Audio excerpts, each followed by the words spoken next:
Big Bear, how you doing? Hello, mate. Good to see you. How are you? This is a proper catch-up. It's a long overdue catch-up, mate. I feel like this is how it always happens. Kind of see you, have a great catch-up, and then you disappear. But it's not an intentional thing. It just happens that way. You're just the busiest man in the world. Yeah, but I just feel like I'm not, actually. I was actually speaking to someone earlier today being like, I think I should be busier at this point. Like, I think the only time I really see you is if I'm in Sam's garden. I just look through the fence. More often than not, you'll be there. Yeah. Smoking a cigar or having a barbecue. Yeah. Listen, mate, on this podcast, it's not all about health and wellness. It's about balance. Great, good. If you want to smoke a cigar, smoke a cigar. If you want to party, you can party. But at the end of the day, as long as you show up and get it done, it's irrelevant to me how you get it. And I think that's what's been great about this is that it's about creating that relatability within it where we're not here just to talk about data and just make the topic a serious one. Yeah. Like we all have to find what our vice is, and actually running isn't always going to be just that vice. There's going to be multiple different things. Yeah. I mean, listen, I love a cigar as much as the next person, probably not right now because of my chest, but I'll have one with you when I can. I look forward to that. How are you though, mate? I want to check in first. Oh, good, mate. Yeah, I mean, I feel like we haven't had a debrief in forever, it seems. No. A lot's happened. It's been a very I don't know, turbulent few years. Yeah. Where would you like me to start? Is the question. Because a lot's happened. Wherever you want to start. I mean, I feel like you and Louise have been so public about what you guys have been through, and I think that's helped so many people. Yeah. But I think Louise has been she has. Whereas you're I wouldn't say you're a private guy, but you kind of, you keep your cards sort of like close to your chest. And, I think it's important for me that, people check in on you equally because I think, your morals and who you are, you're just the pillar within that family. But at the same time, you still need to be nurtured and supported. Whatever, your partner goes through, you feel every single part of that. And I think as traumatic as the experience has been for her, equally for you in your own right. Yeah. So I think for maybe some of the people that wouldn't know, if you just want to shed a bit of light on that. No, I appreciate that. The acknowledgement it means a lot because it's very much, even now, I suppose, like present day, it still feels like the narrative and the story is kind of received as Louise's, but actually it's ours. Like we've been through this together. And, while she's had to live through the physical sort of torture, it's, I don't want to say it's as painful or more, but it's from a loved one's perspective to witness just that amount of pain and the constancy of the pain as well. It's horrendous. And even talking about it now, I can tell already that it's making me upset because it was one, it was so unexpected. Two, it was so overwhelmingly powerful, just this sense of desperation. And I genuinely at one point didn't think that I was going to come home from that hospital with anyone. This was during basically, the pregnancy with, for Leo. Yeah. I mean, that was really the first domino to go. The whole pregnancy, the whole 9 months of Louise being pregnant was quite challenging. She's such a small person anyway. And you see me standing next to her, you're like, gosh, is that gonna work, that whole situation? And it didn't really. I mean, everything that could have gone wrong with the delivery of Leo, it really did happen. And to cut a very long story short, she went in for a sort of a natural course of labour. Didn't go well. It was 36 plus hours of pain and anguish and missed attempts with epidurals and all that kind of stuff. And then she went in for the C-section. Now, that's a routine thing that should be in and out in 45 minutes. For her, it was a 4-hour operation where she lost full blood supply. And I'm sat there and this is operation 1 out of 3. So I had to go through this 3 times. And I saw just things that any man shouldn't really see, to be perfectly honest. I mean, I'm talking blood. I'm talking the look in someone's eyes where you probably think that that's the last look you're going to get. And of course, Leo, in amongst that, he came out in a pretty distressed way as well. So he went straight to intensive care. And then, as I say, that's where it started. And then for 2 years onwards, it was just a very prolonged and painful recovery for Louise, during which time I just kind of assumed the role of primary caregiver to Louise and just trying to do my best for Leo. And it took chunks out of me just as time went on. And it's been really difficult. So yeah, I do appreciate you asking me how I am. Yeah. I mean, look at how Leo's turned out. Yeah. What a beautiful little lad he is. Yeah. And which was good catch actually, because this doesn't have to be too negative, this whole thing, even though I've still got goosebumps of It's not negative, bro. It's not negative. This is the reality of life. You know, I think it's how you articulate it to people, because, you know, right now it's a really positive thing what you're doing, because there are going to be so many people out there, both present and future, that are going to be going through something like this. And I think just hearing it from both sides of the spectrum, hearing it from Louise's point of view, what she went through, and then hearing it from a partner's point of view, because that's one of the major topics of conversation, isn't it? Where I think so many men will prioritize their partner and what they go through. And they actually, it's sometimes out of neglect to themselves. They probably don't have the realization of like what impact that trauma's had. Yeah. And I think if that's not sort of like acknowledged or worked on, you know, that can affect you and the relationship or being a parent later in life. Which it did, by the way. I mean, the first 10 months of Leo's life, when I say it was bad, I mean, it was like, I don't think it could have been much worse at home in terms of the environment that we had to just exist in. So the physical stuff from 3 major operations is one thing, but then just what it did to Louise's mental state, it just completely unhinged her as a person. So we had daily visits from care visitors, but they were also on suicide watch, because she was saying things like, I just cannot get through this and I don't even want to. And she couldn't really even barely look at Leo, let alone hold Leo. So for 10 months, I had to endure the house filled with medical staff of different professions. Leo, obviously, I was fighting against biology a little bit, because, you know, Leo during that time, as any newborn, is kind of yearning for their mummy. And I had to fill that role. And it's incredibly difficult. I mean, every feed, every change, every nighttime. You do have exceptional pecs, though. I think he clocked that early on. To be fair, he nestled straight in there. But yeah, it was hard, and the reason I say the first 10 months, I think when I got to the end of that 10 months, I was in such a bad state, and I pushed myself to such an extent that I'd actually become unhelpful to people around me, and I'd become such a terrible version. And when I say terrible version, I just mean I was so deeply unhappy and just very short on energy and patience. And I had a lot of resentment as well. And that started to trickle in. To be perfectly honest, it went beyond just the hospital and the doctors, but I started to feel a little bit of resentment to Louise. I don't want to say Leo, but just the version of becoming a father that I had. I really struggled with it.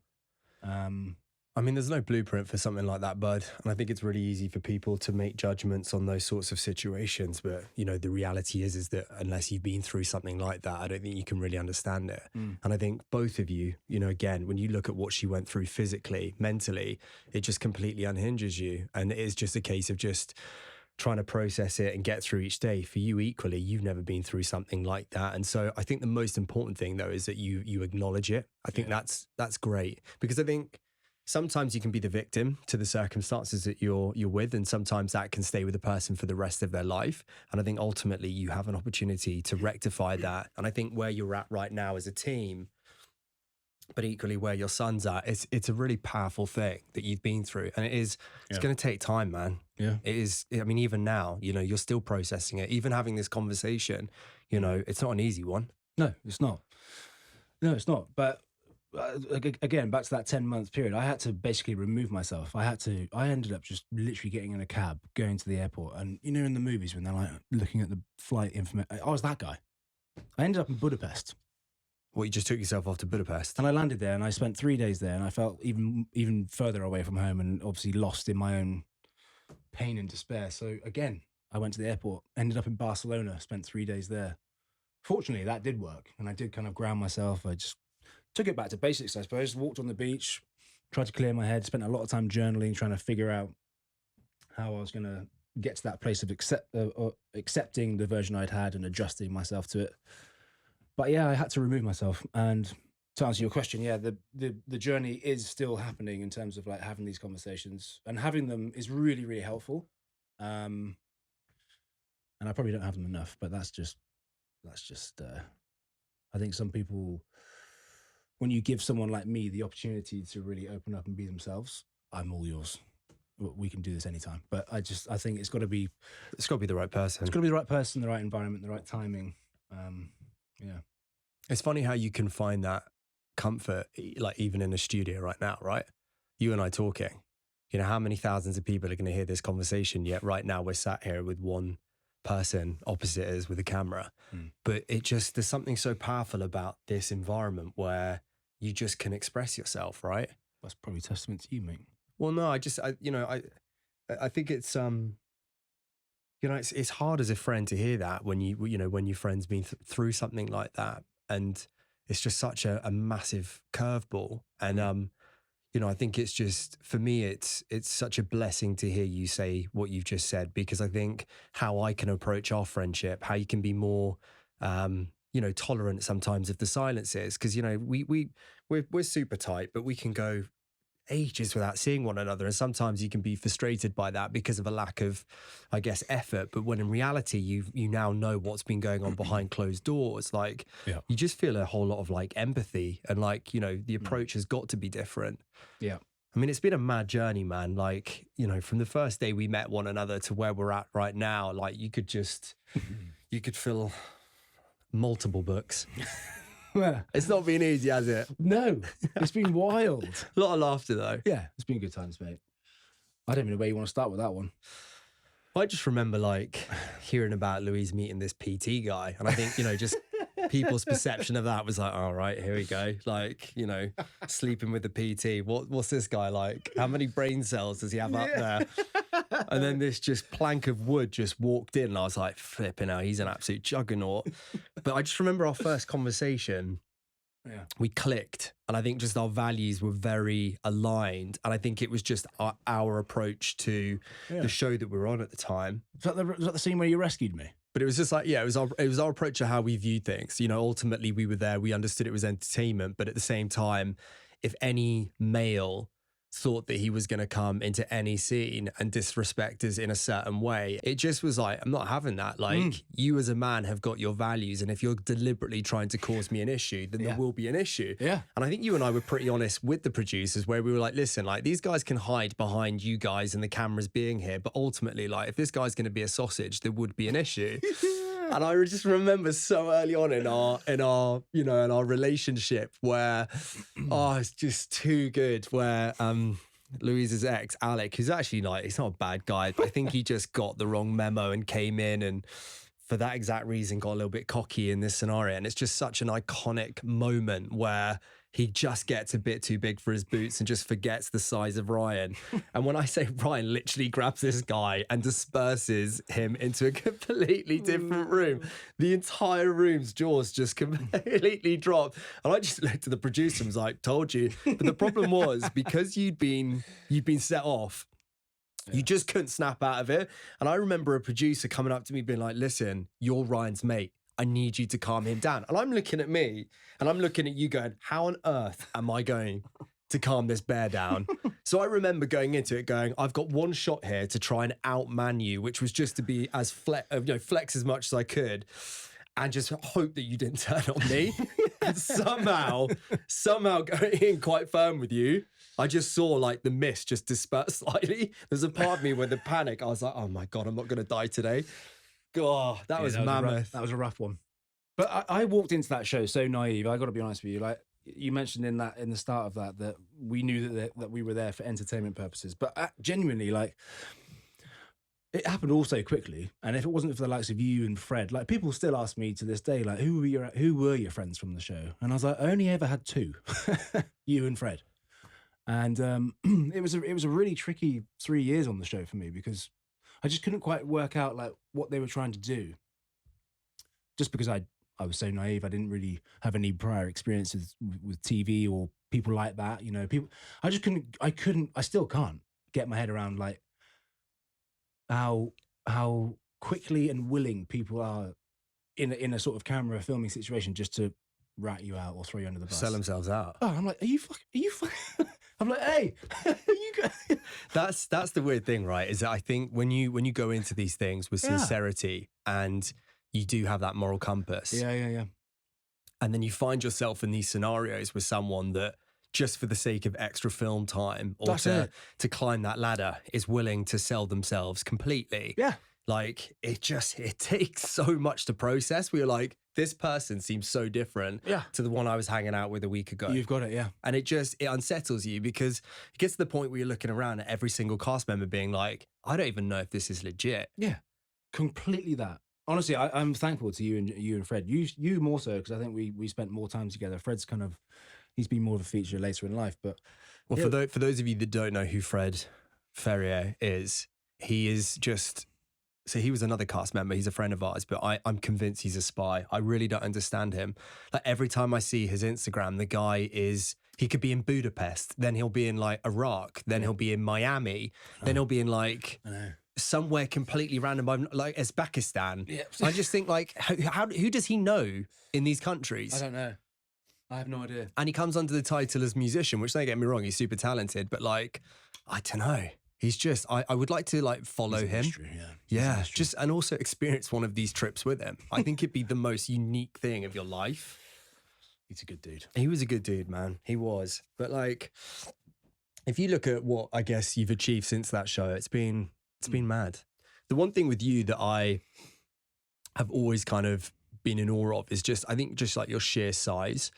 Like, genuinely, just in terms of like what you set your mind to, like size sometimes can be a limitation for people, but for you, it's the fact that you're willing to throw yourself into like different scenarios or physical challenges that some ordinarily wouldn't. And that's why I think you're such a value to running in particular, just because you are willing to go that distance, excuse the pun, you know, because when I think people actually see you in person, you are a mammoth. Am I? Yes. Reese, is this guy a mammoth? Yes. Absolute juggernaut. Well, again, this comes back to a slight naivety that I hold. I tend to say yes to things like TV shows or podcasts or physical challenges. And to flip it back on you, it's one of the things that I admire greatly about you is obviously you've done some very impressive stuff, which I haven't given you enough kudos for. So big up. Very impressive. Thank you. But yeah, I mean, I've got a few things coming up potentially next year, and I have done a few things in previous years, which, you know, I sort of turn up to the start line and I'm like looking around and I'm like, Jesus Christ, these guys are super lean, super svelte looking guys.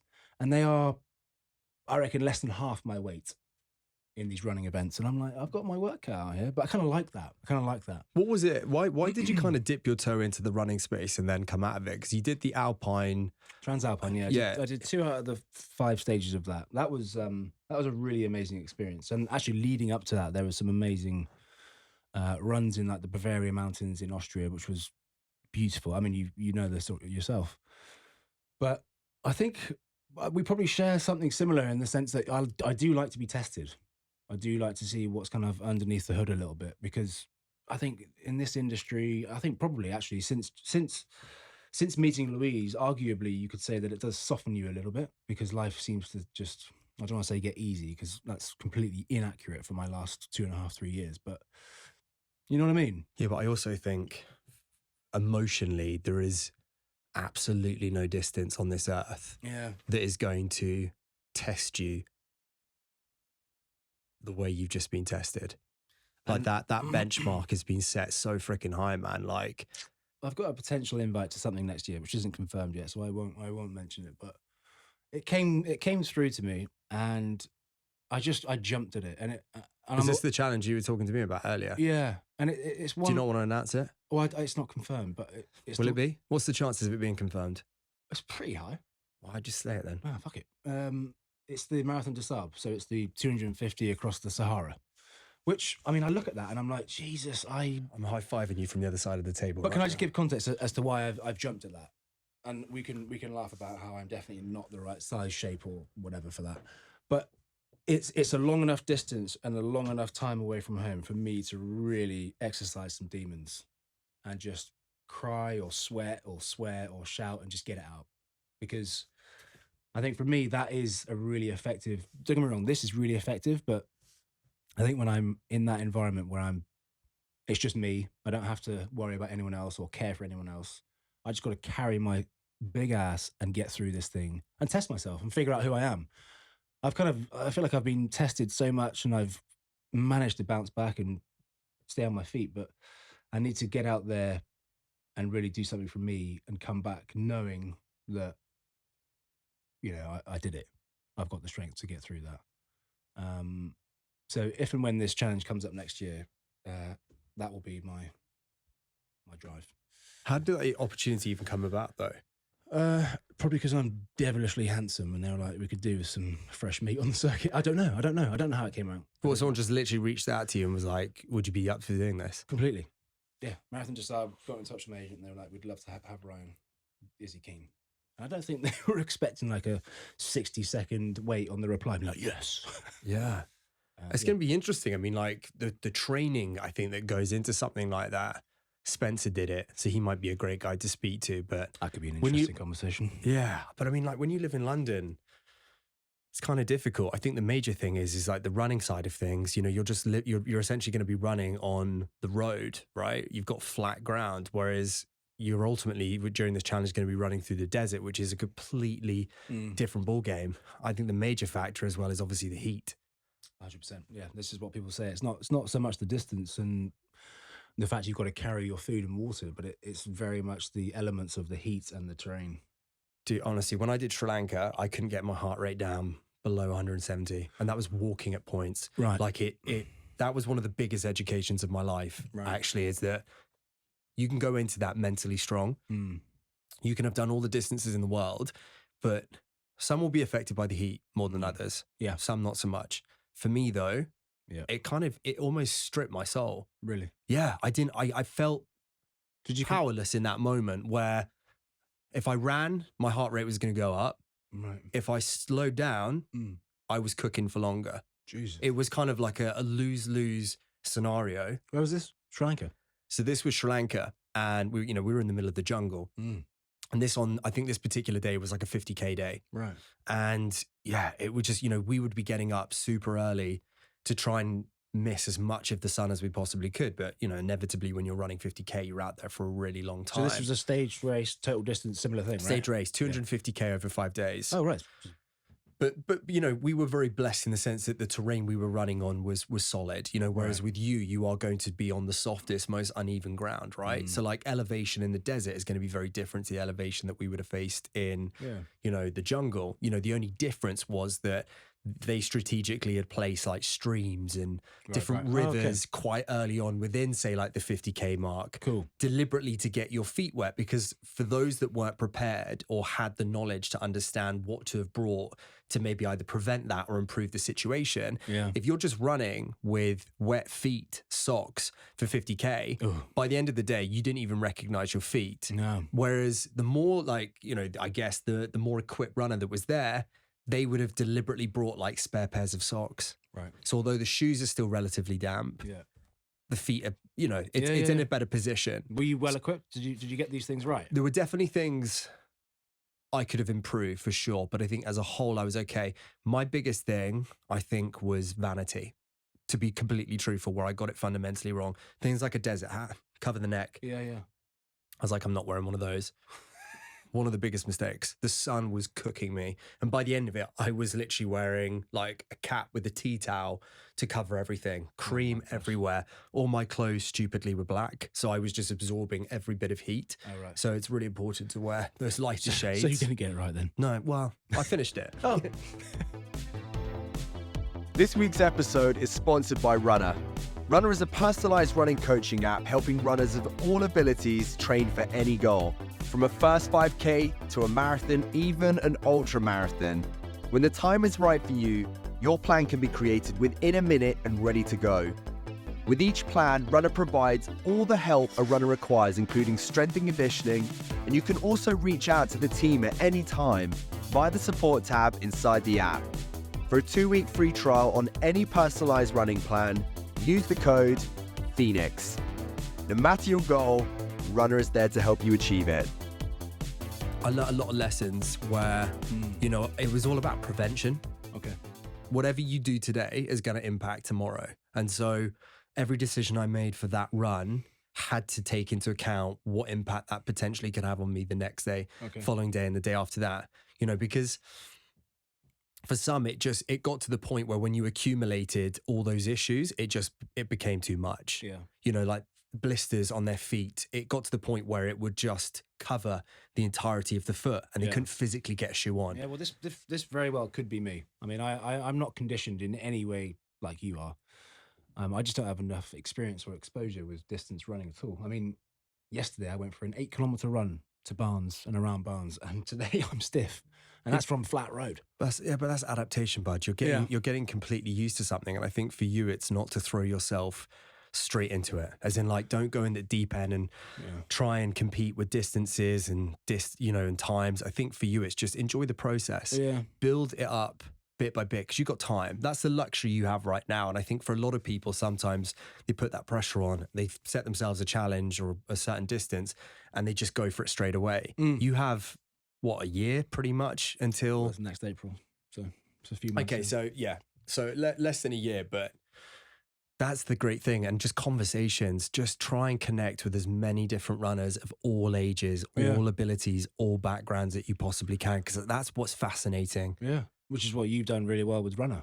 You've brought a whole community together, right? So you must be exchanging all kinds of stories and experiences. Yeah, I think that's one of the best things about Runner for me, I think, is just like the people that we can support. You know, I think it's the more invested you are in it, the more understanding you have. And so it's tapping into those different mindsets. And when somebody comes to you with the ambition of a first 5K or a 10K, you know, and then, you know, you see them just consistently improving and getting to the point where they're signing up to ultras, like it's an amazing thing. I think running is one of those sports where not just for yourself, but just like acknowledging the accomplishments of others, it just makes you really proud. And I think it's because you empathize and you can appreciate the sacrifice and the suffering that it's taken 100%. To get through any distance, you know, both big and small. And, you know, for me, hearing you about to take this on, I think you should be documenting this. Like, I think too many people try and showcase to individuals all the successes and try and put themselves on a bit of a pedestal.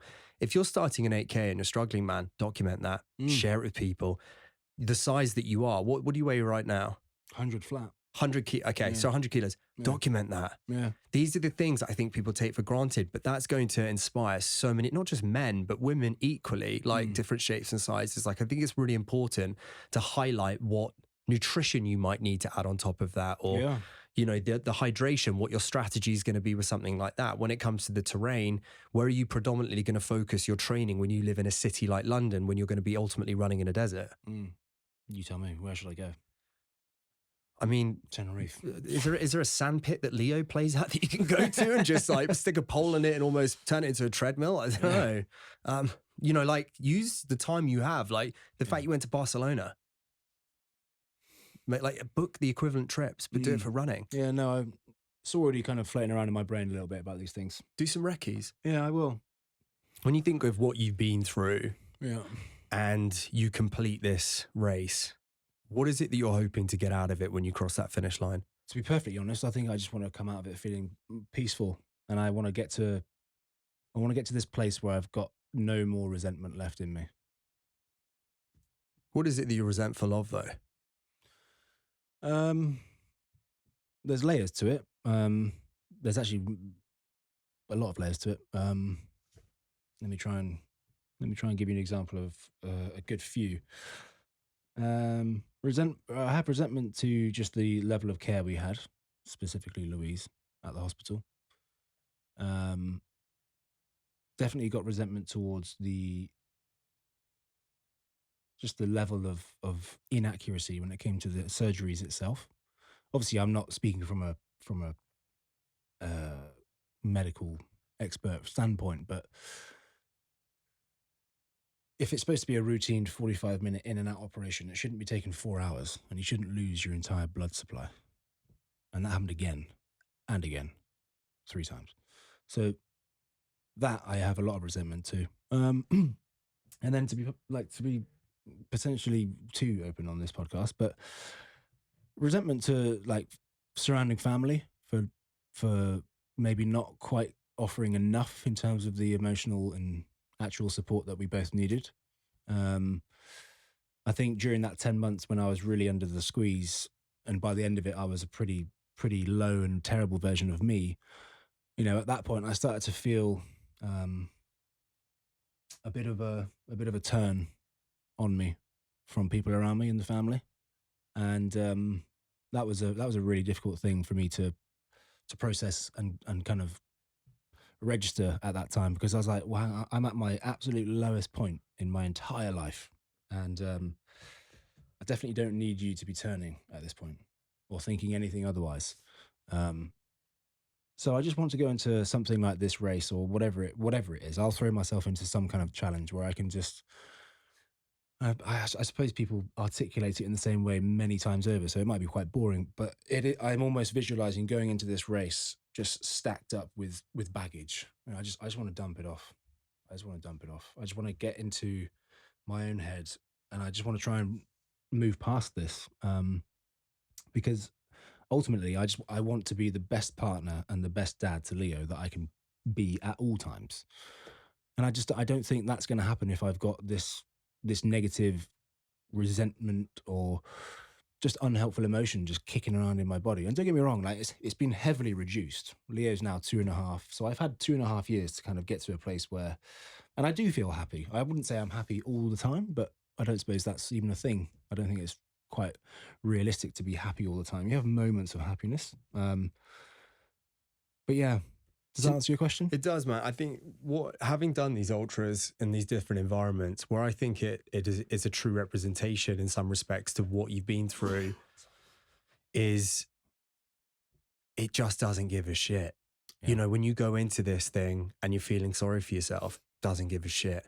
When you are questioning why, it doesn't give a shit. When you are complaining about the weather conditions or the sandstorms, temperatures, uneven surface, it doesn't give a shit.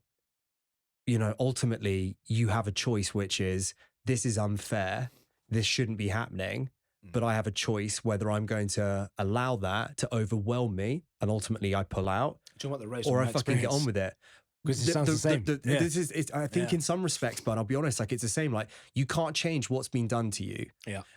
It's one of those scenarios where it is unfair. Like I remember we just finished, like I think it was the second or third day, and we had a flash flood, completely flooded our camp. We had nowhere to sleep, and we got sent off to like essentially this concrete structure, 80 people within it. And we were sleep deprived, we hadn't eaten, we were exhausted from the day. And I just remember just being literally sat on this cold concrete floor in the middle of the freaking jungle going, this is bullshit.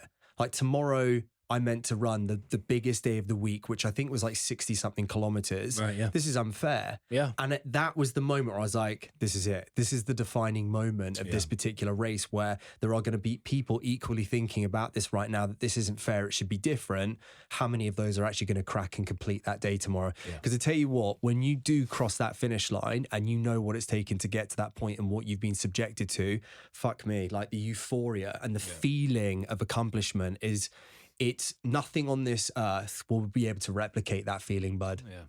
Yeah, that's. I kind of knew that you would come with advice like that, because you've achieved so much in this space. So it is really helpful and inspiring to hear that from you. Yeah. Why do you want to? Not this isn't you specifically, but in like why do you want to sign up to something that is going to be a breeze? No, totally. Like that defeats the point of it. The reason why you want to do something like this is because of the fear factor that comes with it. Yeah, it's the unknown. Oh, right? Totally. Yeah. I mean, they've already had the discussion. Like, which distance do you want to do? Do you want to do like the 60-kilometer race, the 90, or do you want to do the full 250? And I didn't even skip a heartbeat. I was like, if we're gonna do it, we're gonna do the whole thing. 100%. Yeah. And also, bud, like it's these sorts of things that you're going to sign yourself up for, where you become the role model to your son. There's another big part of it as well. Like he will look at you and he'll see this adventurer who is willing to dare, to dream, to even complete something like that. And I think that for him, it radiates. You know, like if you want your son to have that limitless mindset to go out there and fulfill whatever dream they've got, they have to have those role models in both their parents. 100%. You know, Louise's role will be very different to yours, and he'll be inspired by her in a completely different way to you. Yeah. And I think it's a really exciting venture you're about to embark on. That's a really like relevant thing for us right now. We've had so many conversations lately about like the roles of mum and dad, and like how moving forward, how can we kind of model ourselves in the best way? Because I know he's only 2.5, and people say that there is no memory from that stage. Maybe from now he'll start to remember things, but it's been a very turbulent environment for him to exist. And we're mindful now that we set a really good example of all the morals that we share as well, and that we do right by him. So for me, I'm at a stage now where I'm like, well, I really want to start collecting some stories that I can share with him. And I think the best kind of stories come from when you put yourself into a really gnarly situation where you've got limited control, but you're going to find out who you are. That's where the story really starts. So if I can start banking up experiences like that, I just think it's gonna add a layer to what I can give my son, and be something of an inspiration, hopefully, and show him that fat boys can do it. Do you know what a tactical thing that I've been doing is when I've been going through really tough times, I've been signing myself up to do things that I can look back and reflect on with happiness. Okay. And that overshadows what I've been through. The emphasis and focus tends to be on the thing that put a smile on my face rather than made me sad. Okay. And that's been so beneficial. Like when I look at the past 6 years, those have been probably mentally and physically the most testing I've been through, to the point where I've been at breaking point, Bud, multiple times. Sorry, what was the time frame of that? The past 6 years in particular, right? Yeah. But like when I look back on everything that I've signed up and I've completed, I just look back on it actually weirdly now with just such fondness. Yeah, and quite rightly so. That's the emphasis of like when I went through those tough times, when those conversations I had with your children, for instance, like Indy, we can look back and just reflect on these really special moments. And I think it's really important to position them too. Like Indy won't remember half of the things that I've done, but we have the photos. Like one of the most prized possessions I have is just this framed picture of me stood at the end of John O'Groats to Land's End. My fingers are bandaged. I barely have hands. I've got so many holes in them from using the wheelchair. I look absolutely broken and frail, and I'm just holding my daughter, and just she's looking at me with like the biggest smile, and me with her. Yeah. And I just look at that, and I don't reflect on the 19 days of suffering I went through. It's that moment. Correct. But that's it. I mean, but that's part of your overall story, which is going to be the most beautiful story based on what you're doing, and probably you've got some exciting things to come. So I think it's great. I really think it's great. And I think it's such an important thing to do as parents. And how old is Indy now? 7. 7? Jesus, how old was she in that photo that you're talking about? She would have been, I think she was 2. Oh, so round about Leo then? Yeah, I think she was about two, maybe even 3. That's crazy. I think 2, yeah. I can remember you doing John O'Groats like it was last week. Which was just nuts, And I just think like involving him, like talking to him through the process. This is what I'm doing. Even if he doesn't seem like he's acknowledging it or he's processing it, just talk him through it. Like, Daddy's going for a run today. I'm doing this because, and it's connecting it to things that he can like correlate. Yeah. Daddy's going to be running in a desert. So when you go to the park and you see a sandpit, Daddy's going to be running through this. Yeah, nice. And it's things like that where he's like, oh, wow, that's kind of cool. Yeah. The photos that you can take, even like having, potentially like Louise and him coming out there so that when you cross that finish line, like it's those moments, man, that you can just reflect on. Because you and Louise have this opportunity now to write your own story. Yeah. Like many, many chapters have been dictated to you and they've been really fucking harsh ones. Now it's an opportunity to create that magical, I don't know, that continuation, and not the ending because it's far from over. No, I know. There's a lot of exciting chapters ahead for us both. And actually, we're looking at doing our own podcast, which is exciting in itself, because it will be a real opportunity for us to give that whole, this is a shared story, but you've got 2 individuals who have lived through slightly different versions of it. One's had to witness it, one's had to feel it. Well, not feel it, because I definitely felt it. And there's many things that we can unpack and have conversations and talk about there, which we're excited about. But yeah, it's wild, isn't it? What advice could you give to any men out there, though, that, are faced with something, not even necessarily what you went through, but just something that is challenging? So the mistake I made, to be to be truthful, was that I didn't raise my hand and ask for help. I didn't do it because I was trying to be macho. I wasn't even consciously aware of it. I just kind of reverted to who I am. And I guess in a situation when shit hits the fan, I'll dig in and I'll just find a way through it. And I think that's what I reverted to. But because of the magnitude of it, you know, you've got an unwell baby, you've got a very, very unwell partner. And it was just the environment and the whole thing was just so intense for so long. I should have asked for help, and I could have saved myself and the family a lot of pain and a lot of what if moments. And I just wish I'd asked for help. It might have even been a phone call to Sam next door. Or it might have been a phone call to my parents. Can you come up from Devon? I know it's 5 hours drive, but I need you to come up just for a weekend or something like that. I think just asking for help is, I do feel quite a large measure of regret in that sense. You know, they say that it takes a village to raise a baby, and I stupidly thought that I could do it myself whilst looking after Louise. I mean, you're the size of a village. So yeah, but I, you know, to elaborate that point further, I come from a military family, and that's not to say that they're very kind of traditional sort of in that sense, but I suppose there is like an element of stoicism and you know, looking at my dad and my older brothers who are 7 and 6 years ahead of me, but then even my granddads, they were all like Royal Marines, and they've all done that kind of military experience. And I suppose just being around that as a young child, you soon sort of understand that there is no time or chance to complain. It's like you just get the fuck on with it, basically, and shut up. And I'm saying that because that's what I was almost privy to, but actually it's completely wrong. It's completely wrong. You should ask for help, and it's completely okay and completely normal to receive support from anyone, friends, family, or otherwise. And I'm very open and receptive and willing, and I would love to have conversations with other dads, not even just dads, just other people who are kind of at that stage of, I actually do need help. Because now I'm talking from a place of real experience. I wasn't before. So I do feel very motivated to utilize my experience in a positive way to, I don't want to say save people, but just steer people clear from the pain.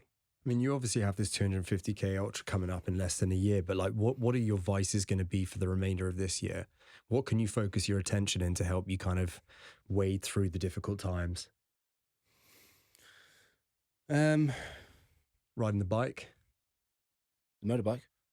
Yeah, that's a big win for me. Yeah, that's a big win. I mean, I'm starting to do it a lot more now. Just simple things like I've got this home gym, which is such a fortunate thing to have. And if you'd asked me 5 years ago, I would have chewed your arms off at the thought of that. And I'm only now utilizing it, but you know, I'm doing it because I've got friends around me who are coming to the house early in the morning, and we're getting some training done. Things like that really feed my soul, and it energizes me for the day. I'm doing things like Sunday runs with other different friends. Like you say, the motorbiking stuff, even like I'm now getting quite nerdy on the bicycle stuff. I'm always looking for opportunities, much like yourself, to get out of London and submerge myself in nature, whether that's forest or on the beach somewhere. So I'm always looking at the calendar and sort of looking at pockets of time where I can remove myself, which comes with its own battles actually, because you're like, are they stable enough? Are they well enough? Are they going to be fine? Should I take them with me, or do I need to do this for me? That's a constant narrative that's happening in my world. But you can almost guarantee that when I do go away for a short time, I come back so much cleaner and better in many ways. Yeah, and I just think I think probably having more conversations like this with people.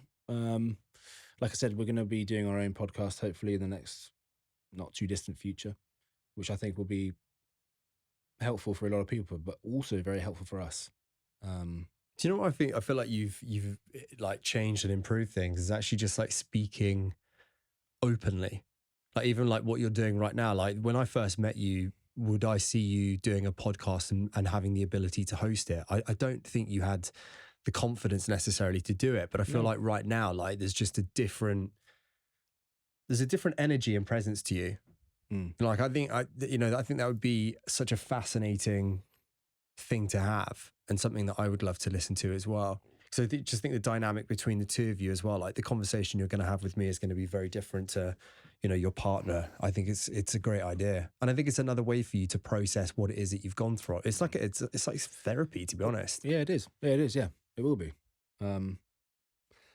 We've had to endure a lot, like as a couple. I will say that it's I don't know if you'd call it a miracle, but it's wild that we're still standing, because we've been taking grenades, as you know, even from back in like doing the show days. There's been a lot of disruption along the way, and when you have a scare with health like this, it's very jarring, and without that real sense of, I don't know, communication is just so important, and it's something that we still work on to this day. So I think that's key. Well, if you want to communicate to me next time you're doing a Sunday bloody run or going to your home gym with mates, you're always welcome, mate. But you've never invited me. Who are these mates? Who is everybody else getting invited to this but me? Well, mate, you anytime, brother, anytime. You're slightly knock on your door and strong for me these days. I'm going to knock on your door, pal. Yeah, I'll give listen, man, I'm super proud of you, and I feel like this is a conversation, actually, to be honest with you, we should have had a long time ago, and I don't know why we haven't. I think my mindset is really shifted, where I think just luxury of time, like you can approach things maybe a little too relaxed, and actually that's where I think regret comes from, regret not to have had this conversation, because, if you hadn't have approached things the way you are right now in that positive fashion, maybe the outcome could have been very different. And that's something that a friend could have helped, with that guidance and support when you need lifting up, because there are going to be, many more times, I'm sure, like that in the future. So I think certainly from a personal point, it's just having that awareness. So, I'm so grateful that you could come on today and just be as open and honest as possible. I think that's going to empower a hell of a lot of people. No, I appreciate it, mate. I think the reason why this conversation has gone so well from my perspective is just vulnerability draws people in. So the moment you show a chink of vulnerability, I'll step in. And I've seen it not just in this conversation, but other ones, even in like a working sense as well, with the community that we have, which is predominantly female. But if people are just willing just to drop the armor and put the weapons down and really just bear their scars, it's a magical thing. And I think what you're doing with this podcast and the conversations you facilitate is you're enabling that, which is massive. It's massive, because vulnerability is just, it's okay. It's okay to be vulnerable. And you will draw the right people in as a result of that. And that's what you've always done. I've noticed that from very early on in our friendship. There were moments, again, in the sort of filming scenario where I'd be surrounded by just the fakest of fake bullshit. And in amongst it, I'd see one genuine stand-up dude. And you'd either pull me aside or you'd guide me through a scene. And you're a stand-up bloke. You're doing good things. So I really appreciate it. And thank you for having me on the podcast. That made me a little bit emotional, mate. God, that's really touched me, genuinely. It is crazy, isn't it? Like that, mate, thank you. That is really unbelievable. Yeah, that's touched me. I don't know why. That's it. For a little bit, I can't even get my words out. That's kind of choked me up. But I appreciate that, brother. I love you from the bottom of my heart, and I'm going to get you back on this again, because I can't wait to hear how this journey unfolds, and when you cross that finish line, and I believe wholeheartedly that you will. I just can't wait to hear what the outcome of that is. Appreciate it. To the next chapter.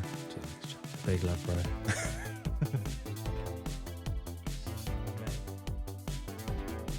If you enjoyed today's podcast, you fatted biscuit, all I ask of you in return is that you push that subscribe button and leave a review.